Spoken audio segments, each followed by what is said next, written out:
1부에도 또 2부에도 비가 와서 오시는데 많이 불편하시겠다 생각을 했는데, 그래도 오실 분들 예배당에 오시느라고 수고하고 애쓰셨습니다. 우리 옆에 있는 분들하고 함께 좀 인사하실까요? 잘 오셨습니다. 한 번 더 인사할까요? 주님의 이름으로 축복합니다. 우리가 이 자리에 온 것 하나님의 은혜인 줄로 알아서 오직 하나님께 영광과 존귀를 올려드립니다. 오늘 함께 나누려고 하는 말씀의 제목이 믿음의 거인이에요.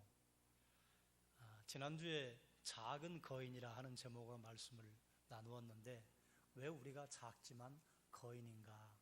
그리스도인은 성령의 임재로 말미암아 성령의 열매를 맺는 새로운 피조물입니다. 그런데 거듭난 우리가 하나님과 죄의 법 사이에서 머뭇거리다가 포로가 돼버려요. 죄의 법 아래 포로로 끌려가는 것을 보는데요, 죄의 법 아래로 포로로 끌려가는 이것이 나는 안 그러려고 했는데 어쩌다가 어쩔 수 없이 그렇게 되는 일이 있는가? 그런 일은 없다 말씀드렸습니다. 에덴 동산에도 어쩌다 선악과를 따먹은 거 아니에요. 아담과 하와의 선택이었습니다. 우리가 일상에서 죄를 짓는 것도 어쩌다가 어쩔 수 없이 죄를 짓는 일은 없습니다. 하나님의 능력을 우리가 갖고 있음에도 불구하고 내가 선택한 거예요. 하나님 앞에 우리가 죄를 고백하면 사함받는 은혜가 있는데요, 사함받는 은혜는 언제 가능한가 하면 하나님 앞에 내가 죄인이라고 하는 걸 고백할 때 죄사함의 은혜가 가능합니다. 그런데 분명히 내가 잘못했음에도 불구하고 다른 사람 탓이에요, 시대 탓이에요, 이 사회가 나를 그렇게 만들었어요 하는 한 하나님 앞에 죄사함의 은혜는 경험하기가 어려울 것입니다. 내 선택이에요. 우리가 죄의 법의 포로가 되어서 안타까운 것은 자기를 정죄하게 돼요. 자기를 정죄하고 넘어서서 무엇까지 정죄하는가 하면 십자가의 능력까지 정죄합니다. 아이고, 나는 안 돼요. 아무리 예수님께서 십자가에 골백번 죽으신다 해도 저는 안 될 거예요. 이건 대단히 신앙적인 고백 같으나 그건 대단한 교만이고 불신앙입니다. 우리 예수 그리스도의 십자가 은혜로 구원받지 못할 사람이 없고, 예수 그리스도의 십자가의 보혈의 능력으로 말미암아 구원하지 못할 죄와 죄인이 없습니다. 그러므로 나 같은 죄인도 예수 그리스도의 십자가 앞에 서면 구원받는 줄로 믿습니다. 자기를 정죄할 뿐만 아니라 십자가 은혜까지 정죄한다, 그 말이에요. 그런데 여기에 우리에게 은혜가 있습니다. 그를 믿는 자마다 멸망하지 않고 영생을 얻게 하려 하심이라. 예수님 앞에 내 죄의 크기가 얼마나 큰가, 이것이 우리의 구원을 결정하지 않아요. 우리가 예수 그리스도를 믿는가 믿지 않는가. 그를 믿는 자마다 멸망하지 않고 아무도 예외가 없어요. 믿기만 하면 구원받는다, 그 말이에요. 그런데 그 믿음은 어떻게 생기는가? 예수 그리스도를 제대로 발견한 사람은 믿음이 생길 수밖에 없습니다. 그래서 그 믿음은 하나님의 선물이에요. 하나님이 우리에게 주셨는데 하나님께서 이렇게 말씀하신다, 그 말이에요. 너의 믿음을 보고 내가 구원했다. 너의 믿음을 보고 내가 너를 칭찬한다. 그러니 하나님의 은혜가 아니겠습니까? 이 믿음을 가진 자가 작은 거인이다. 작지만 분명히 크게 성장할 수 있는 거인이라, 그 말이에요. 지금은 작을지 모르나 그리스도의 장성한 분량까지 자라갈 거인이 바로 여러분 한 분 한 분이라, 그 말입니다. 그리스도인이 거인인 이유는요, 우리의 믿음 때문입니다. 우리에게 믿음이 있기 때문에 여러분 한 분 한 분을 하나님께서 거인으로 만들어 가실 줄로 믿습니다. 여러분에게 질문을 하나 던지겠습니다. 오늘 우리가 요한복음 15장의 포도나무 비유를 통해서 예수님께서 우리에게 주시고자 하시는 말씀이 있는데, 포도나무의 목적은 뭘까요? 포도나무가 존재하는 이유는 뭘까요?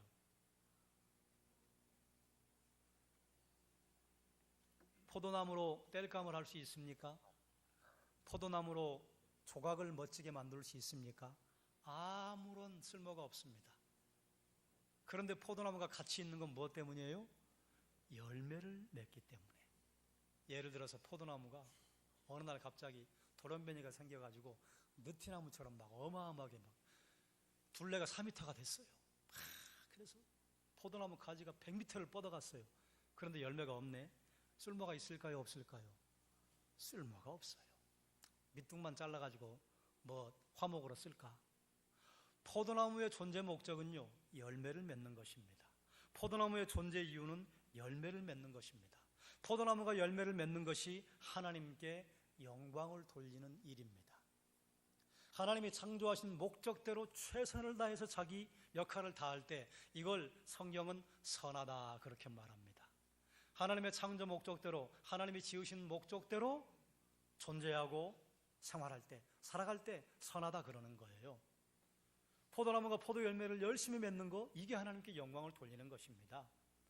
사람이 하나님 앞에 하나님을 즐거워하고 하나님께 영광을 돌리는 것, 이것이 하나님께서 즐거워하시는 거예요.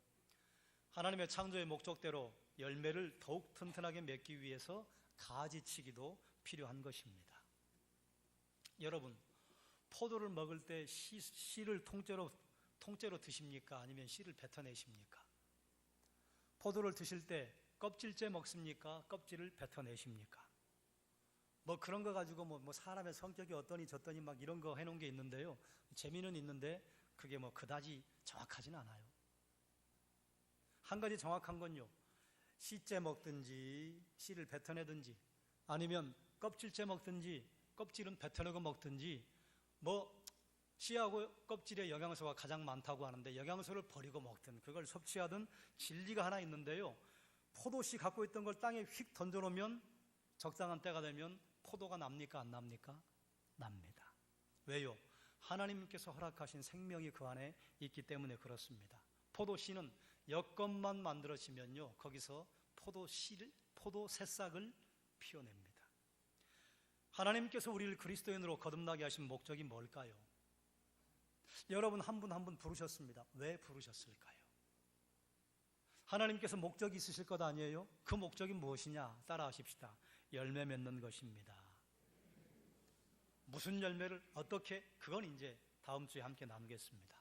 그럼 열매를 맺는다고 하는 것은 어떻게 살라고 하는 것인가? 이 말을 좀 바꾸면요, 십자가에 못 박힌 그리스도인은 어떻게 살아야 할 것인가? 여러분, 십자가에 못 박힌 그리스도인의 미래는 뭘까요? 죽는 거죠. 십자가에 못 박힌 그리스도인이 어떻게 살기를 바랍니까? 죽어야 합니다. 그래서 죽어야 하는 그리스도인의 삶을 갈라디아서 2장 20절과 21절은 이렇게 선포했어요. 함께 읽겠습니다. 내가 그리스도와 함께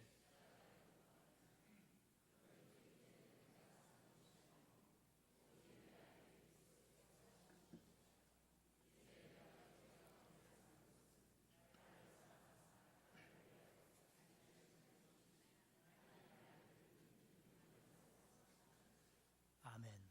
십자가에 박힌 그리스도인이요, 죽어야 돼요. 아니, 죽은 거예요. 조금 있으면 죽을 거예요. 그래서 내가 사는 것이 아니다, 그리스도께서 사시는 것이다. 하나님의 아들을 믿는 믿음 안에서 사는 것이라 선포합니다. 그런데 그리스도가 사시는 것을 또 다른 말로 이렇게 선포합니다. 그리스도가 사시는 것은 성령께서 사시는 것이다. 요한일서 4장 13절에 보면요, 우리가 예수님을 구주로 영접할 때 성령께서 우리에게 오셔서 내 안에 성령이 거하시고 내가 성령 안에 거한다 하는 선포를 합니다.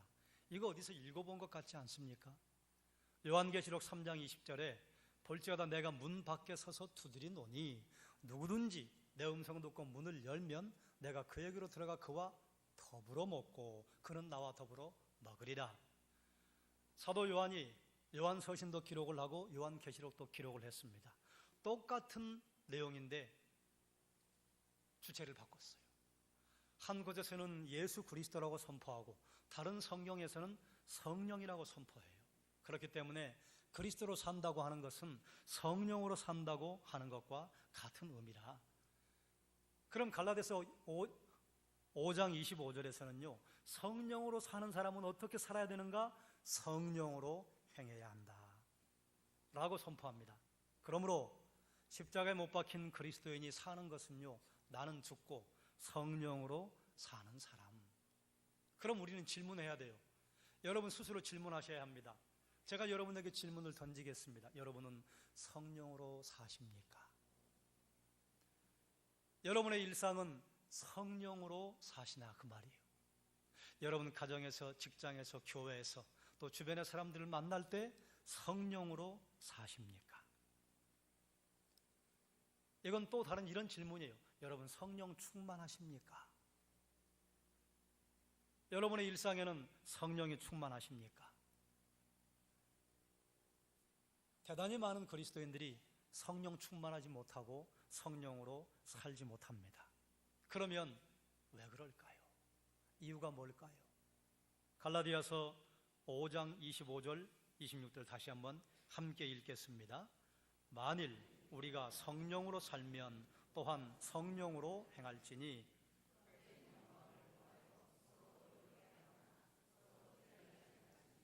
아멘.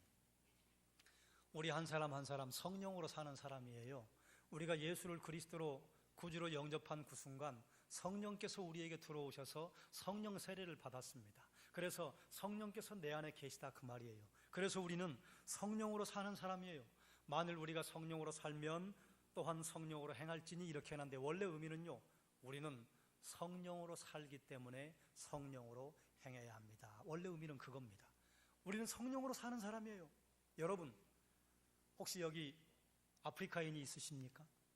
아니면 우간다가 국적인 분이 있으세요? 여러분 다 대한민국 국민이잖아요. 대한민국 국민인데 어떤 국민은 국민답게 살고 어떤 국민은 대한민국 국민이라고 하기에 조금 부끄럽게 사는 사람이 있지 않겠어요? 제가 오래전에 제주도에 갔다가 용두암에 모처럼 가가지고 그 용두암에 갔더니 용머리는 사라지고 없더라고요. 그런데 아직도 용두암이라고 붙여놨어요. 거기서 이제 사진을 찍으려고 서 있는데 자꾸 어떤 아줌마가 밀어요. 근데 미는 아줌마가 누군가 하면 중국인이에요. 요즘은 제주도 가도 중국 사람들이 별로 없는데 그때 제가 한 4, 5년 전에 갔을 때는 막 미어 터질 때였어요. 그래서 중국인을 피해서 여행 다니는 게 여행의 묘수였는데 앞불사 딱 만나고 말았어요. 얼른 가려고 그랬는데 이미 용도암 입구에 중국인들이 인해전술로 막 밀려오는 거예요. 그래서 거기 꼭 갇혀가지고 사진이나 찍자 그러고 있는데 아줌마가 막 밀어요 저를. 근데 밀면 피할 곳이 있느냐? 없습니다. 밀면 어떻게 되느냐? 바다로 빠져야 돼요. 그럼 바다로 빠지면 용도암 가보신 분들은 아시겠지만 헤엄쳐서 나오면 되느냐? 아니에요. 뾰족뾰족 바위가 무지무지하게 많은 곳이에요. 넘어지면 다치는 곳입니다. 막 밀어요. 근데 제가 중국말을 못해가지고 에이 상하이 샌프란시스코 그러면서 이렇게 나왔어요. 나왔는데 얼마나 시끄럽고 얼마나 무례한지 우리나라에 외화벌이를 해주시니까 참 고마웠는데 시끄러운 건 사실이잖아요. 혹시 중국인을 사랑하는 분이 있거든 용서해 주시기 바랍니다. 그러나 시끄러운 건 사실이에요. 그런 걸 뭐라 그래요? Ugly Chinese, Ugly Korean이라고 하는 말이 있잖아요. 세계 나가서 코리안을 먹칠하고 다니는 사람들이 많아요. 그런데 여러분 그리스도인 중에도 그런 분이 있는 거 아십니까? 어떤 분은 그리스도인 다 와요. 그런데 어떤 분은 아이고 왜 저러시나, 교회 다닌다고 하지 마시지. 그러는 분들이 있어요 없어요? 있어요. 여러분은 못 보신 모양인데 저는 가끔 봤어요. 있어요. 성령으로 살면 성령으로 행해야 되는데 성령으로 행하지 못하는 일이 많다 그 말이에요. 왜 그런가? 26절에 이렇게 말합니다. 헛된 영광을 구하여 서로 노엽게 하거나 서로 투기하지 말지니라. 왜 성령으로 행하지 못하는가? 헛된 영광을 구하기 때문에 그렇다고 그래요. 서로 대적하기 때문에, 서로 투기하기 때문에. 여러분 헛된 영광을 구한다는 게 무슨 말일까요? 헛된 영광을 구한다고 하는 원래 의미는요, 의미 없는 이런 영광이겠다, 그게 아니에요. 자만심이에요. 자기 중심성이에요. 그래, 헛된 영광의 바른 의미는 무엇인가 하면 내가 인생의 왕이 되어서 내 영광을 구하는 게 헛된 영광입니다.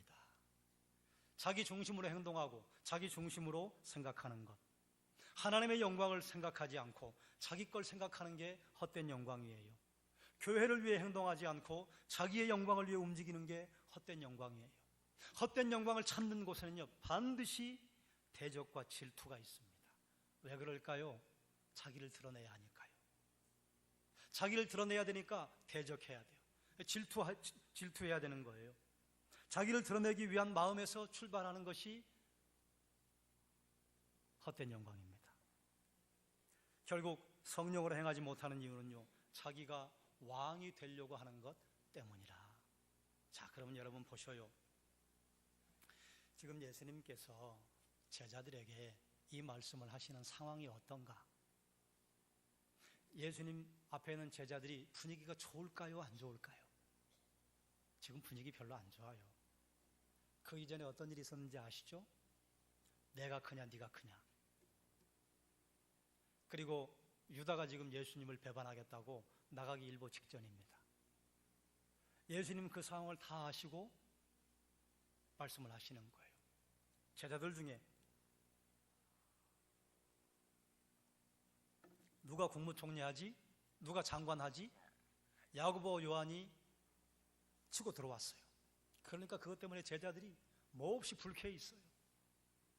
그런 상황에 예수님께서 말씀하시는 것입니다. 헛된 영광을 구하여 서로 노엽게 하거나 서로 투기하지 말지니라.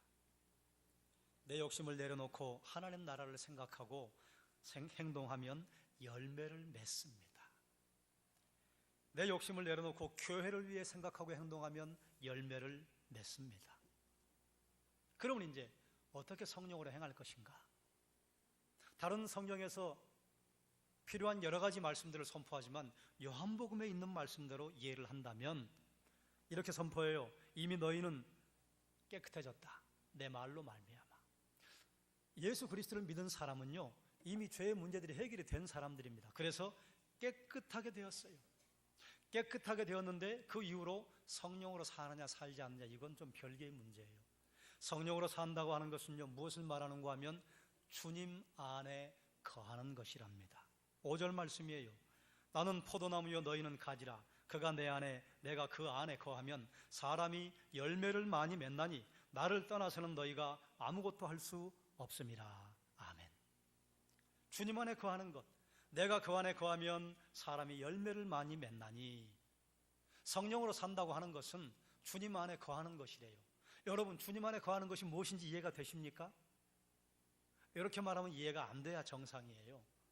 주님 안에 거하는 게 뭡니까? 너무 추상적이에요. 그런데 6절에 주님 안에 거하는 사람에게 나타나는 특징을 예수님이 알려주셨어요. 너희가 내 안에 거하고 내 말이 너희 안에 거하면 무엇이든지 원하는 대로 구하라. 그리하면 이루리라. 성령 안에 행하는 사람, 주 안에 거하는 사람은요, 특징이 있는데 그건 뭔가 하면 기도라. 기도는 믿음의 표현 아닙니까? 왜 기도가 믿음의 표현이겠습니까? 하나님 앞에 무릎을 꿇는 거잖아요. 이것 자체가 주님의 주되심을 인정하는 것입니다. 그리고 우리 기도하잖아요. 하나님, 이건 불가능합니다. 하나님이 해주셔야겠습니다. 사업상의 문제 해결될 기미가 보이지 않습니다. 하나님 도와주십시오. 우리 자녀에게 이런 문제가 있는데 해결될 기미가 보이지 않습니다. 하나님 도와주십시오. 저에게 일신상에 이런 문제가 있는데 제 힘과 능력으로는 불가능합니다. 해결해 주십시오. 그게 뭐예요? 나는 할 수 없습니다. 하나님이 해 주십시오. 하나님의 하나님 되심, 주님의 주 되심을 인정하는 것 아닙니까? 그래 기도가 믿음의 표현이죠. 그런데 내 안에 거하고 내 말이 너희 안에 거하면, 너희가 하나님 앞에 기도하면 무엇이든지 원하는 대로 구하라. 그리하면 이루리라. 사랑하는 여러분, 여러분의 삶에 하나님을 향한 기도가 충만하게 해주시기를 주의 이름으로 축원합니다. 기도하면 응답받습니다. 믿으십니까? 네, 응답받아요. 때로는 그 응답이 상규야 그건 안 되겠다, 이렇게 응답이 오기도 해요. 그건 좀 기다려야 되겠다, 이렇게 응답이 오기도 해요. 어떤 건요, 즉각적으로 응답이 오기도 해요. 즉각적으로 응답이 올 때는요, 이 기도가 응답되지 않으면 기도가 응답될 수 있을 만한 주변의 여건과 상황이 하나도 만들어지지 않은 곳에 가면 즉각적으로 응답됩니다. 그런 장소가 어딘 줄 아십니까? 남자들은 군대 가면 즉각적인 기도의 응답을 많이 경험해요. 선교의 현장에서는요, 하나님의 응답하지 않으시면 영적 전쟁에서 선교사들이 우위를 점하기가 어려울 때 하나님께서요, 선교사들의 기도에 즉각적으로 응답하십니다. 이처럼 교회가 지어져 있는 곳에서는요, 네가 내 손이 되면 되잖아, 네가 내 발이 되면 되잖아, 내가 너희 주변에 일반 은총으로 좋은 의사와 좋은 약사들을 얼마나 많이 길러놨어.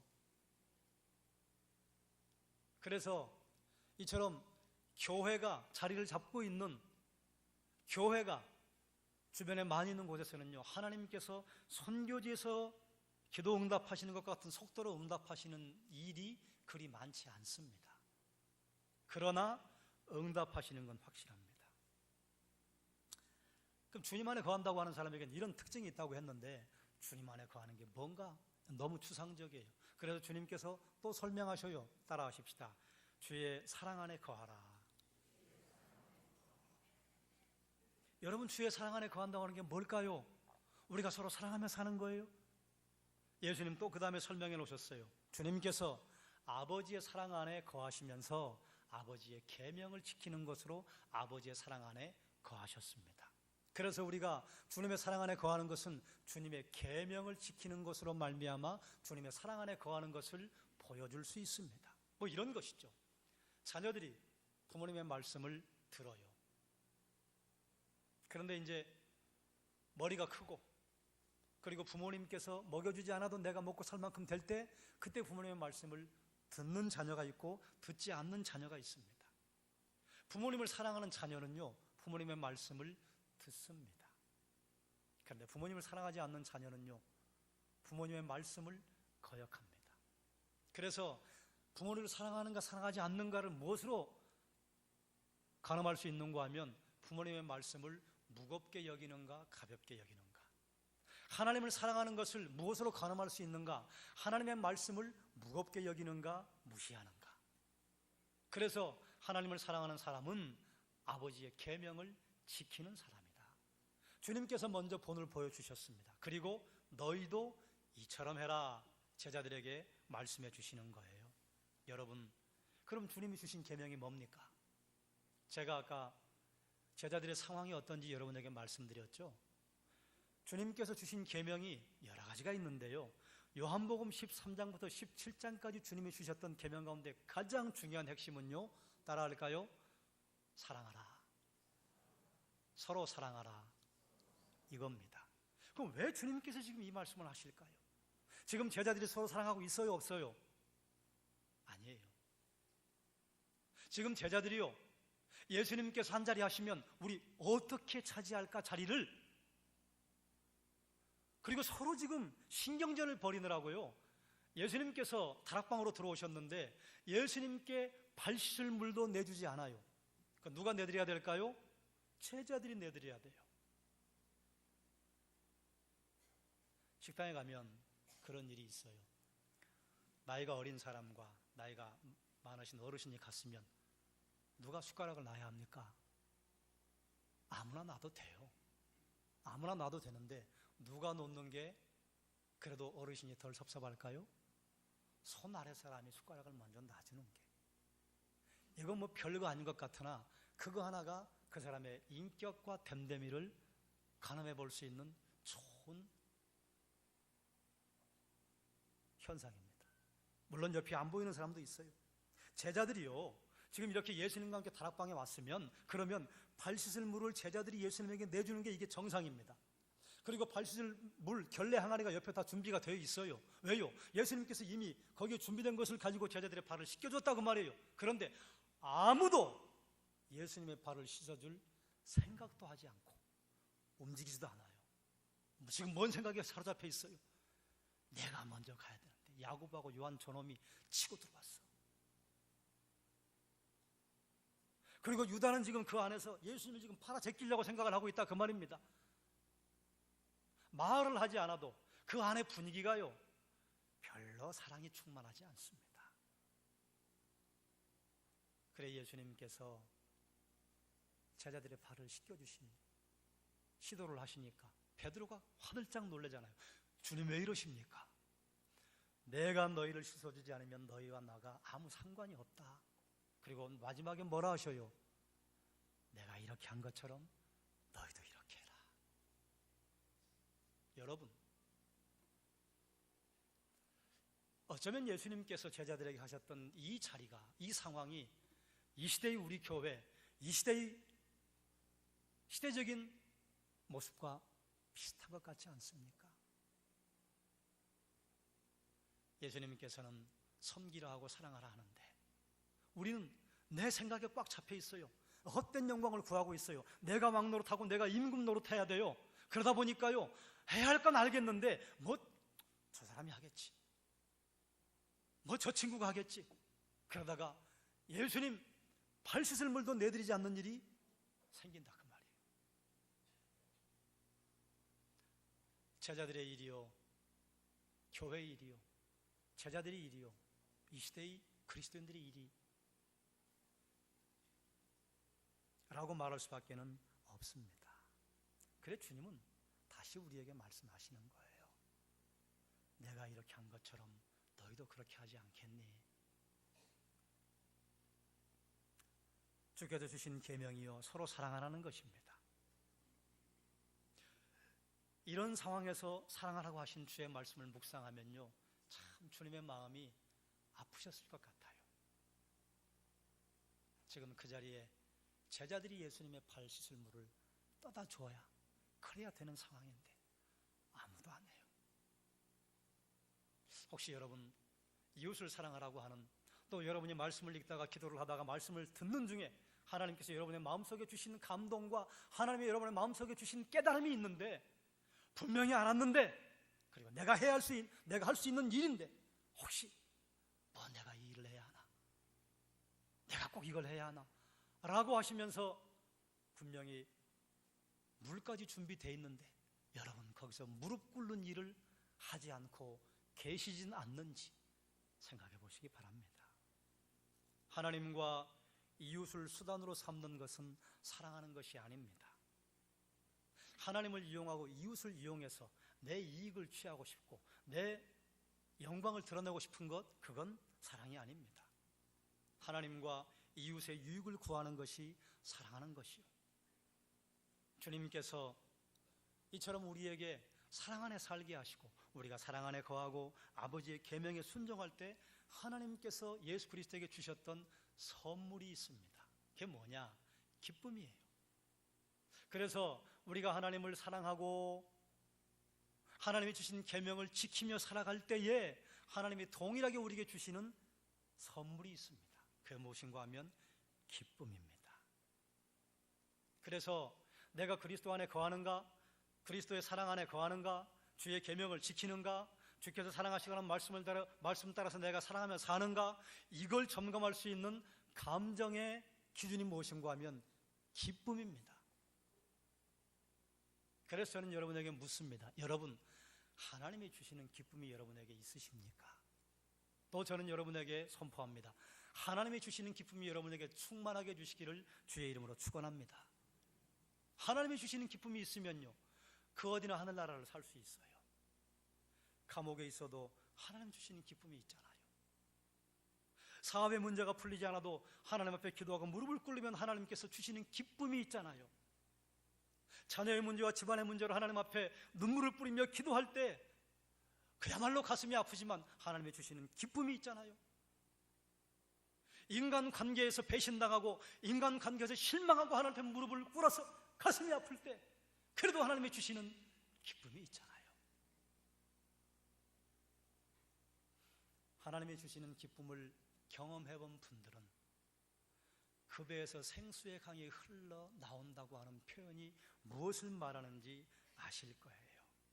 사랑하는 여러분, 우리가 주님을 사랑하고 주님의 계명에 순종할 때 주님이 주시는 기쁨이 충만할 것이다 말씀하셨어요.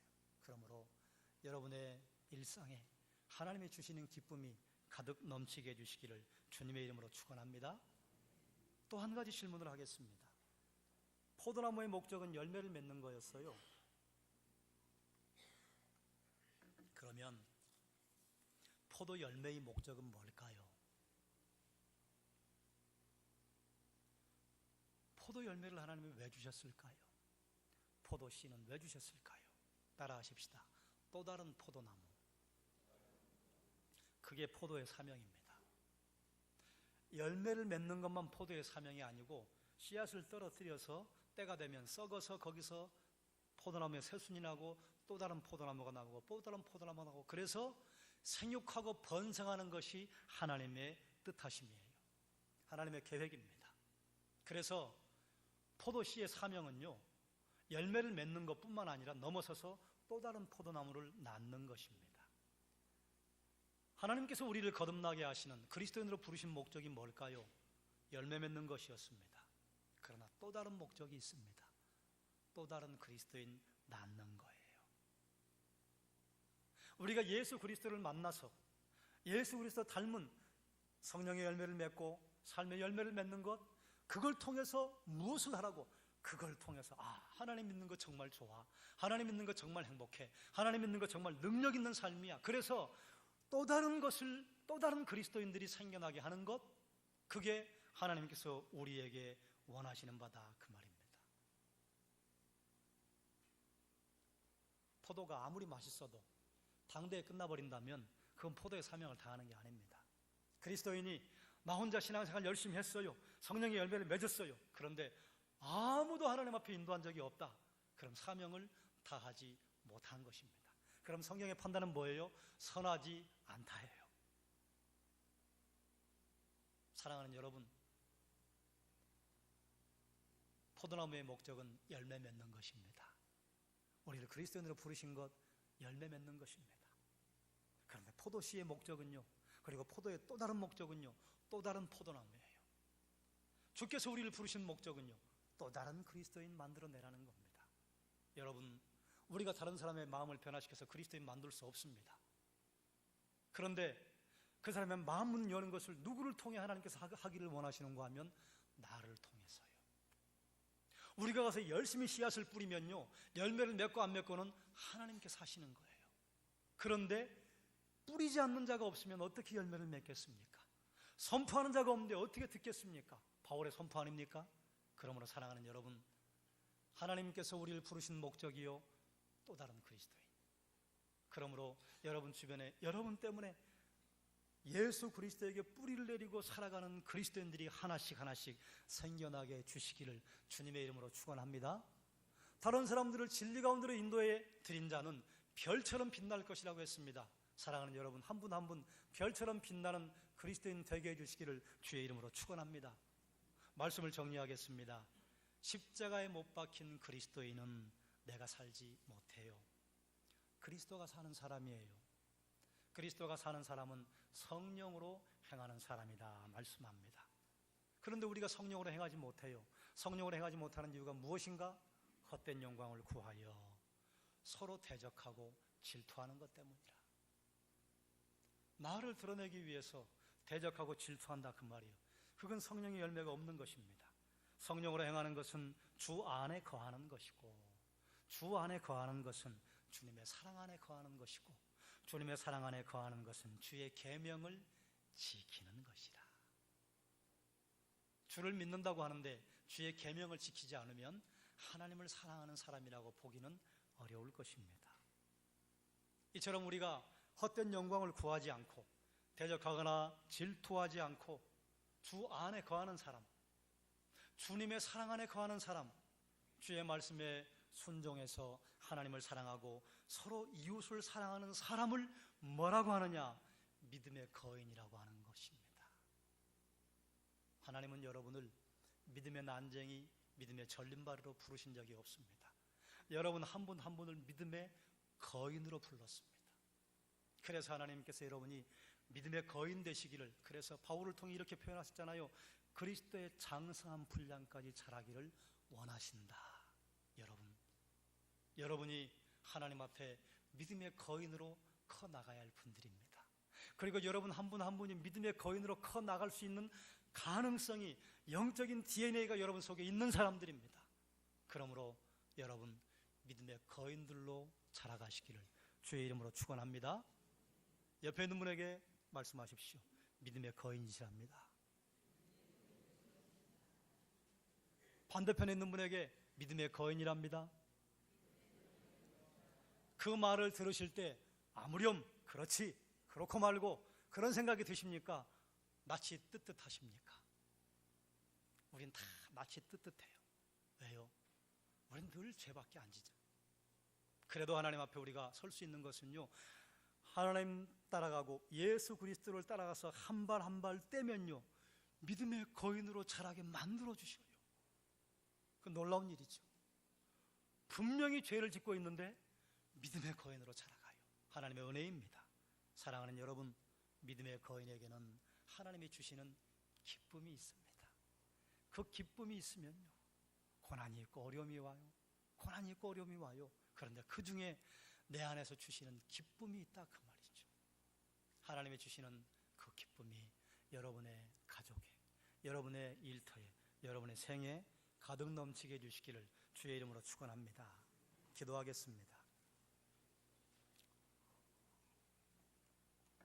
포도나무의 목적, 그리스도인을 부르신 목적, 사람을 만드신 목적, 결혼을 한 목적, 자녀를 낳은 목적, 예배당에 와서 앉아있는 목적, 기도를 하는 목적, 모든 일과 사건과 행동에는 목적하는 바가 있습니다.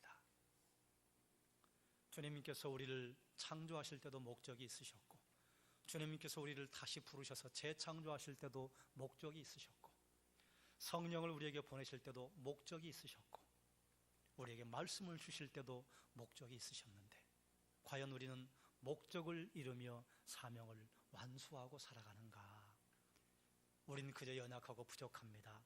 하나님 우리를 불쌍히 여기셔서 우리가 늘 주 안에 거하게 하시고, 주의 사랑 안에 거하게 하시고, 주의 말씀을 우리가 완벽하게 지킬 수 없으나 주의 말씀을 지키기 위하여서 한 발 한 발 몸부림치며 주의 뒤를 따르게 하여 주시옵소서.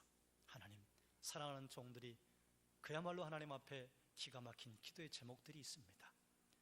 육신의 질병 때문에, 사업상의 어려움 때문에, 자녀들의 문제 때문에 태문이 열리기를 원하여 하나님 앞에 무릎을 꿇고, 또 사람들 사이에서 상처받은 마음을 가지고 하나님 앞에 내어놓고 그걸 풀어헤치고 기도하는 종들이 있습니다. 하나님, 각자의 심령은 하나님께서 만져주시고 각자의 처지에 합당한 대로 하나님께서 응답하여 주시옵소서.